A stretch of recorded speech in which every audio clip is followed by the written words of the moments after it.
It is home to Rashtrapati Bhavan, a symbol of our national unity and democratic values. This is why we are organizing this gathering. Sena Prasthanam for national integration on this historic soil is not merely a political event. It's our commitment to serve our nation.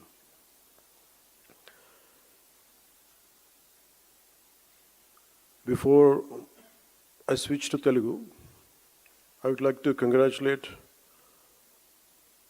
to all our Janasena party members who came from Tamil Nadu, Karnataka, Kerala, and Pondicherry, and rest of the parts of India. From Janasena party, we warmly welcome them for their contribution, for their participation here. Let's give a big round of applause to our members from Janasena party from other states. Janasena party ప్రారంభించి 12 సంవత్సరాలు పూర్తయ్యాయి.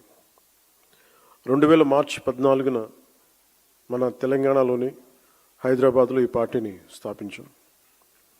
అప్పట్లో ఇది తెలుగు రాష్ట్రాల ఉమ్మడి రాజధానిగా ఉండేది. తెలంగాణలో జనసేనను ప్రారంభించినప్పుడు కేవలం ఒకే ఒక నిబద్ధత మాత్రమే ఉంది. అది మన దేశాన్ని బలోపేతం చేయటం, దేశ సమగ్రతని కాపాడటం, దేశ సమగ్రతకు కలిగించే ఎలాంటి విభజన శక్తులకైనా వ్యతిరేకంగా పోరాటం. దేశ సమగ్రత, దేశ శ్రేయస్సు తప్ప జనసేన స్థాపించినప్పుడు వేరే ఏ ఆలోచన నా మనసులో లేదు. కనీసం అధికార వస్తుందో లేదో కూడా తెలీదు. ఎందుకంటే అసలు ఆ రోజున అలాంటి ఆశ కూడా లేదు.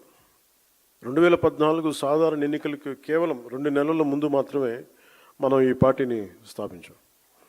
కానీ ఈ 12 ఏళ్ల ఈ ప్రయాణంలో, ఒక పుష్కర కాలంలో చాలా పోరాటాలు చేశాం, చాలా పరాజయాలు ఎదుర్కొన్నాం, ఆశలు కోల్పోయిన సందర్భాలు ఉన్నాయి.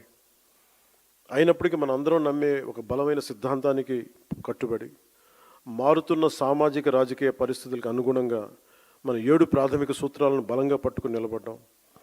అత్యంత క్లిష్ట సమయాల్లో కూడా వాటిని వదలకుండా ముందుకు సాగాం. మారుతున్న రాజకీయ పరిణామాల్లో ఒక నిర్దిష్టమైన ఆచరణాత్మక విధానంతో మనం దాదాపు 21 ఎమ్మెల్యే స్థానాలని, 3 ఎంపీ స్థానాలని, మరియు ఇంక్లూడింగ్ రీసెంట్ రాజ్యసభతో పాటు కలిపి 2 ఎమ్మెల్సీ స్థానాలని ఈ రోజున సాధించగలిగాం. 1,00,000 మంది సభ్యత్వంతో ప్రారంభమైన ఈ పార్టీ ఈరోజు ఆంధ్రప్రదేశ్లోనే కాకుండా తెలంగాణతో కలిపి 20 లక్షల పైగా సభ్యత్వాలను చేరుకుంది. ఇటీవల కాలంలో పార్టీ వైపు ప్రజల నుండి, మిగతా రాష్ట్రాల నుండి, ప్రాంతాల నుండి ఈ భావజాలానికి ఆకర్షితులై, ఈ పోరాట పటిమకు ఆకర్షితులై కర్ణాటక నుండి వచ్చిన కొన్ని వేల మంది కావచ్చు, కేరళ, తమిళనాడు నుండి వచ్చిన కొన్ని వందల మంది కావచ్చు. మనం నమ్ముతున్న సిద్ధాంతం బలపడుతుంది. అది దేశంలోని వివిధ ప్రాంతాల ప్రజలను కలుపుతుంది అనడానికి ఇదే చిన్న నిదర్శనం. భిన్న ప్రాంతాల నుండి వచ్చిన ఈ అనుసంధానాన్ని చూడటం నిజంగా నాకు చాలా ఆనందం కలిగించింది. ఇలా జరుగుతుందని పార్టీ పెట్టినప్పుడు కూడా నేను ఊహించలేదు. నాకు పార్టీ ప్రయోజనాలు వీటికంటే ముఖ్యంగా పార్టీ బాగుపడాలంటే ముందు మనం దేశ సమగ్రత గురించి ఎప్పుడూ ఒక తొలి ప్రాధాన్యత ఇవ్వాల్సిన అవసరం. అలా చెప్పడానికి కూడా చాలా కారణం ఉంది. ఎప్పుడైనా సరే మీరు భారతీయ చరిత్రను చదివితే, బ్రిటిష్ వాళ్ళు మనకి స్వాతంత్రం ఇచ్చి వెళ్ళిపోయేటప్పుడు దేశంలో ఒక కల్లోలిత వాతావరణాన్ని సృష్టించారు. స్వాతంత్రం కోసం ఉమ్మడిగా పోరాడిన దేశాన్ని మత ప్రాతిపాదికన విడగొట్టారు. దేశవ్యాప్తంగా ఉన్న ప్రతి రాజ్య సంస్థానాల్లో అనేక సమస్యలను సృష్టించారు. దాదాపు 536 పైచిలుకు సంస్థానాలు ఉండేవి. వాటిలో చాలా వరకు భారతదేశంలో విలీనం అవడానికి ప్రయత్నించినప్పటికీ కొన్ని సంస్థానాలు మాత్రం స్వతంత్రంగా ఉండాలని అనుకున్నాయి. ఉదాహరణకి నిజాం సంస్థానం, బరోడా, జునాగఢ్, ట్రావెన్కోర్. కానీ సర్దార్ వల్లభాయ్ పటేల్ గారి నాయకత్వంలో మనం ఈ దేశాన్ని ఏకం చేసాం. ఆ స్ఫూర్తి ఇప్పటికీనే కొనసాగుతుంది. నాకు ఈ దేశ స్ఫూర్తిని మనం కాపాడుకోవటం అనేది ఏదో ఒక టైంలో అయిపోయింది. సర్దార్ వల్లభాయ్ పటేల్ గారు చెప్పిన మాటలు 47లో స్వాతంత్ర విభజన ముందు జరిగిన 2 సంవత్సరాల కల్లోలం 49లో ఆల్మోస్ట్ మనకి ఈ కాన్స్టిట్యూంట్ అసెంబ్లీ డిబేట్స్ అన్నీ అయిపోయిన చివరిలో ఆయన అన్న మాటలు, human memory is very short.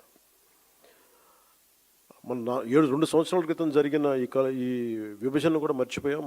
అందువల్ల ఇది ప్రతి ఒక్కళ్ళు గుర్తుపెట్టుకోవాల్సింది అనేది ఆయన చాలా వేదంతో చెప్పారు అది. సో దాన్ని, ఆ మాటల్ని నేను చాలా ఇన్స్పైర్ చేసినాయి నాకు. అంటే ఈ దేశ స్ఫూర్తిని కాపాడుకోవటం అనేది ఒక రోజుతో అయిపోయే పని కాదు. ప్రతి తరం కూడా దాన్ని ముందుకు తీసుకెళ్ళాలి. వారే దానికి మార్గదర్శకులు కావాలి.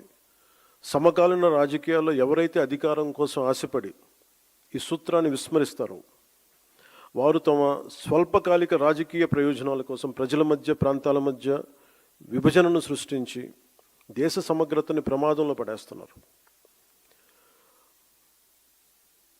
అనేక మార్లు చెప్పాను, 2014లో కాంగ్రెస్ పార్టీ ఆంధ్రప్రదేశ్ రాష్ట్రాన్ని విభజించిన తీరు మీద మనం ఆవేదన వెలిబుచ్చాం తప్ప ఇక్కడ తెలంగాణ రాష్ట్ర విభజనని జనసేన ఏ రోజు కూడా దాన్ని అడ్డు చెప్పలేదు.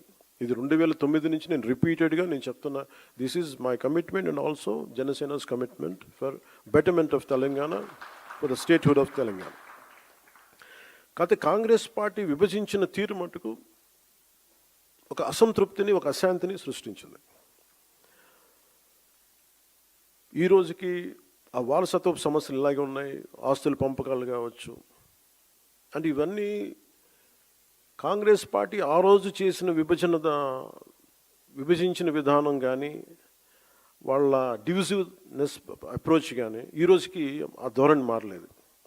దానికి ఉదాహరణ ఇటీవల తెలంగాణలో జనసేన సభని అనుమతులు ఇవ్వకుండా అడ్డుకోవడం. ఈరోజు ఎజెండాలు ఇది ప్రధానాంశం కానప్పటికీ కూడా ప్రతిసారి ఒక్కొక్క రాజకీయ పార్టీ తమ సొంత రాజకీయ సరిహద్దులు పెట్టుకొని ఎలాంటి విభజనలు సృష్టిస్తారో చెప్పడానికి నేను దీన్ని ఒక ఉదాహరణగా చెప్తున్నాను. చాలామంది, ముఖ్యంగా మన తెలుగు రాష్ట్రాలు కావచ్చు, కొంచెం దక్షిణాది రాష్ట్రాలు కావచ్చు, మనం ఎక్కువగా వినేది, మేము ఢిల్లీ మెడలు ఉంచుతాం, చొక్కా పట్టుకొని నేలకు దించుతాం, తడాకా చూపిస్తాం అని దక్షిణాది నాయకులు చాలామంది చాలా పెద్ద పెద్ద మాటలు మాట్లాడుతూ ఉంటారు. కానీ నిజంగా వాళ్ళు ఢిల్లీకి రాగానే ఆ మాటలు ఎందుకు గొంతులోంచి రావు, పెగలు ఏంటో భయం అనుకుంటాను. అంటే ఎందుకు రాదు అంటే ఆ మాటలు వ్యక్తుల్ని చూసి, వీటన్నిటికంటే కూడా ఢిల్లీ రాజధాని చూసిన ఆ విశిష్టత, ఇక్కడున్న విశిష్టత, ఢిల్లీ అనేది ఒక వ్యక్తుల గురించి కాదు, అది చేసిన త్యాగాల గురించి.